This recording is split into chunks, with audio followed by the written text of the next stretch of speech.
नमस्कार, राधे राधे। स्वागत है आपका मेरे यूट्यूब चैनल पर।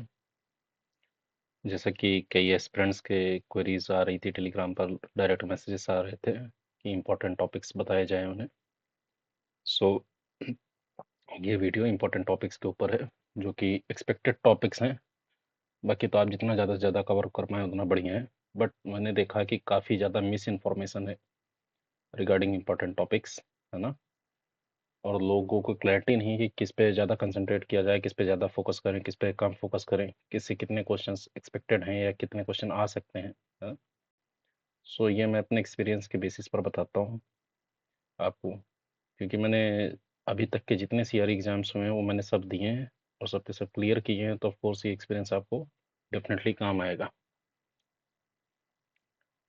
जैसे कि देख सकते हैं आप, हम शुरू करते हैं। एंड बीच बीच में मैं कुछ पॉइंट्स बोलता रहूँगा। मैंने आप लोगों के लिए एक पीपीटी बना रखी, ताकि जिनको इंग्लिश ये मेरी हिंदी नहीं समझ में आ रही, या साउथ साइड से हैं ना, उनके लिए भी ये वीडियो यूजफुल रहे। सो स्टार्ट करते हैं। सो सबसे पहले मैंने बताया ही था central civil services conduct rules 1964 ना। इसके मैं सोर्स भी आपको बताते चलता हूँ। इसका सोर्स है खुद का पीडीएफ डीओपीटी की वेबसाइट पर जो डला हुआ है। Next topic is central civil services classification control and appeal rules 1965। इसके बारे में आपको बताना चाहूँगा कि जो सबसे इसका ऑथेंटिक सोर्स है वो इसका पीडीएफ है, रेदर देन कोई स्वामी की बुक, कोई आपके नोट्स काम नहीं आएंगे, है ना।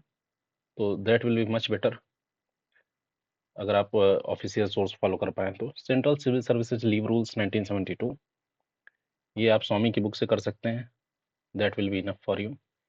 बचा एनपीएस एंड यूपीएस। एनपीएस की वेबसाइट पर एफएक्यू है, वहाँ से आप कर लीजिए। यूपीएस के लिए एनपीएस एंड यूपीएस में जो डिफरेंसेस है उसका मैं आज ही आपको टेलीग्राम ग्रुप पर अवेलेबल करा दूंगा नोट्स, वो देख लीजिएगा। Delegation of financial power rules, इसमें क्या है, आप बस एक बेसिक आर्टिकल याद कर लीजिए। आज तक इतना ही क्वेश्चन पूछा गया है इसमें, है ना, कि किस आर्टिकल के अंतर्गत फाइनेंशियल पावर को डेलीगेट किया जाता है। इससे ज़्यादा आज तक पूछा नहीं गया है।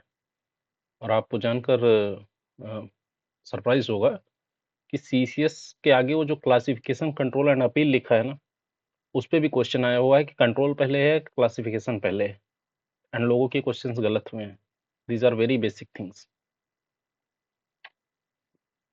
नेक्स्ट है सीसीएसएलटीसी रूल्स, बेसिक है, मैंने पहले भी बताया कि इसमें आप इस पे कंसंट्रेट करिए कि फैमिली मेंबर्स में कौन कौन है, कितने दिन के अंदर आपको टिकट देने होते हैं, कितना आप एडवांस ले सकते हैं, एंड कौन फैमिली मेंबर में इंक्लूडेड नहीं है, force exception is very important. ठीक है, ये देख लीजिए कितने दिन के अंदर एडवांस देना है, कितने दिन के अंदर टिकट दिखाना है आपको। ठीक है, ये एक बार इस पे फोकस कर लीजिए। चिल्ड्रन एजुकेशन अलाउंस, इसमें कितना अमाउंट अभी मिलता है, अभी चेंजेस हुए हैं, ध्यान रहे। पुरानी बुक से अगर कोई पढ़ रहा है तो उसे पता होना चाहिए कि डीए चेंज हो गया है, इसकी वजह से अभी इसमें भी चेंजेस हैं। हॉस्टल सब्सिडी, हॉस्टल के लिए कितना मिलता है, चिल्ड्रन एजुकेशन के लिए कितना मिलता है, कितनी एज तक मिलेगा, किस क्लास तक मिलेगा, इस पर कंसंट्रेट करिए पढ़ने के लिए। Next is central civil services pension rules 1972, ये मोस्ट इंपॉर्टेंट है, बहुत कंफ्यूजिंग है, काफ़ी बड़ा चैप्टर है। ठीक है, इसको आप स्वामी की बुक से पढ़ लीजिए, कवर हो जाएगा आपका। और मैं आपको बता दूं कि यूट्यूब पर बहुत से चैनल हैं जिन्होंने काफ़ी चीज़ें इसमें गलत पढ़ाई हुई हैं, है ना, क्योंकि वो अपडेट नहीं कर पा रहे हैं अपना कंटेंट। सो इट्स बेटर कि आप इसको ऑफिशियल पीडीएफ या स्वामी की बुक से पढ़ें, ज़्यादा बेहतर होगा आपके लिए। नेक्स्ट है आरटीआई एक्ट 2005। आरटीआई में जितना भी संभावित क्वेश्चन है, जितने आ सकते हैं, विथ अमेंडमेंट मैंने अपने वीडियो में कवर करा रखे हैं, चैनल पर आप जाके इसको देख सकते हैं। अगर आपको और पढ़ना है तो मैं अपने 110 नोट्स जल्दी स्कैन करा के डलवा दूंगा, क्योंकि अभी मैं वर्किंग हूँ तो थोड़ा टाइम कम मिल पा रहा है मुझे।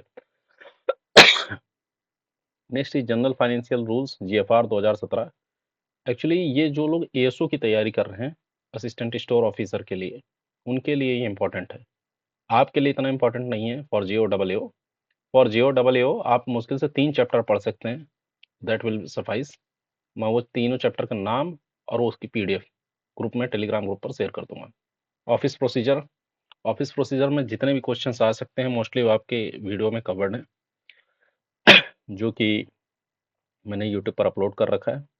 और इसके पीडीएफ भी मैंने अपने टेलीग्राम ग्रुप पर शेयर कर रखी है, नोट्स की भी एंड ऑफिशियल पीडीएफ की भी। उसको एक बार देख लीजिए, that will be helpful for you.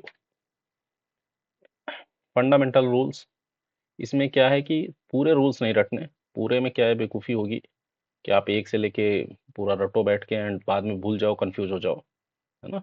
जैसे डिफिनेशन है तो डिफिनेशन के लिए एक ही रूल है, इंपॉर्टेंट है, उसमें फिर 9 A B C D E F G H I ऐसे करके है, ठीक है। 17 है, 17A है ना। इस तरह पढ़ना है, ज़्यादा डेप्थ में नहीं जाना। CGHS है, CGHS में बेसिक्स कवर करिए कि कार्ड की रिप्लेसमेंट कितने दिन में होती है, 70 साल वालों के लिए क्या बेनिफिट है, 80 साल वालों के लिए क्या बेनिफिट है, फिर मेडिकल अटेंडेंस रूल। और दोनों में डिफरेंस, लोगों को कंफ्यूजन बेसिक तो यही है कि CGHS कहाँ मिलता है और मेडिकल अटेंडेंस कहाँ मिलता है ना। आप स्टार्ट कर रहे होंगे तो ऐसी कंफ्यूजन होंगी आपको, तो निश्चिंत रहे, सबको होती है, ठीक है। अभी के लिए आप इसको पढ़ लीजिए, कोई कंफ्यूजन होता है आप डायरेक्ट मैसेज कीजिए, मैंने टेलीग्राम ग्रुप पर ओपन कर रखा है इसी के लिए। फिर जिस पे कंफ्यूजन होगी आपको उस पर मैं वीडियो बना दूंगा आपका।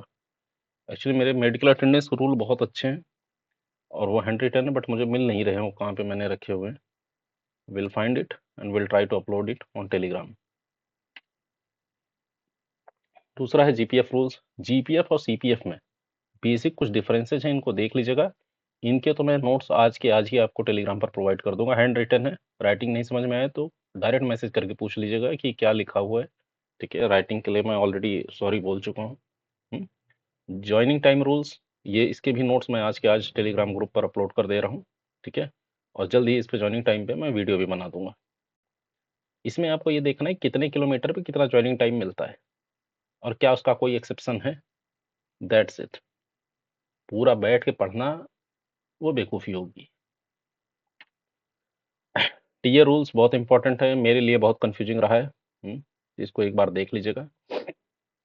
डीएनएस अलाउंस कितना है, क्या मिलता है और क्या जनरल रिवीजन अलाउंस है, ये एक बार देख लीजिएगा। पे फिक्सेशन रूल, पे फिक्सेशन रूल मैं आपको बोलूँगा कि आप डीओपीटी की वेबसाइट से पढ़ें और मैं उसकी एक लिंक मैं शेयर कर दूंगा। इन केस किसी को नहीं समझ में आता है तो मैं बता दूंगा कि पे फिक्सेशन में होता क्या है, कैसे पे फिक्स करते हैं, है ना। प्रॉब्लम आती है समझने में तो बता दीजिएगा मुझे। और दूसरी चीज़, कभी कभार वर्कलोड होने की वजह से मैं कई चीज़ें अपलोड नहीं कर पा रहा हूँ। इन केस अगर किसी को भी कुछ ऐसा डाउट आ रहा है, कुछ प्रॉब्लम आ रही है, तो मुझे डायरेक्ट मैसेज आप कर सकते हैं, I will help you out, है ना। और या किसी को पता है कि टेलीग्राम ग्रुप पर मैं वो कैसे ओपन कर सकता हूँ जहाँ सभी लोग बात कर सकें, तो I will do that also. मुझे अभी आइडिया नहीं है उसका कि कैसे करते हैं उसको। एमएससीपी 10 साल 20 साल 30 साल में तो मिलती है, सबको पता है, ठीक है। सो ये तो कर ही लीजिए 10 साल 20 साल 30 साल वाला, लेकिन उसमें कुछ इलस्ट्रेशन दिया हुआ है डीपीटी की वेबसाइट पर, वो पढ़ना इंपॉर्टेंट है, उसके बिना सिलेक्शन होना मुश्किल है। क्वेश्चन आ गया तो उसमें कंफ्यूजिंग है, कुछ एक्सेप्शन है, वो पढ़ने पड़ेंगे आपको, ठीक है। वो एक बार देख लीजिएगा। Other financial upgradation scheme important नहीं है इतना, कि मेरे पास किसी अभी एस्पिरेंट ने कुछ टॉपिक्स भेजे थे तो मैंने वो लेके बनाए ये वीडियो, ताकि उनको भी आंसर मिल जाए इसके थ्रू, इस वीडियो के थ्रू। नेक्स्ट है central administrative tribunal CAT act 1985। Direct question आया हुआ है कि किस साल में कैट फॉर्म हुआ था, ठीक है। कितने इजी क्वेश्चंस आते हैं आप गेस करिए। तो इसका आर्टिकल देख लीजिएगा कि किस में है, 323 में है क्या नहीं, क्या एक्सेप्शंस हैं इसके, एंड कितनी ब्रांचेस हैं, कौन इसका हेड है अभी, और क्या प्रोसीजर होता है, फीस कितनी होती है, इतना देख लीजिए, दैट विल बी इनफ।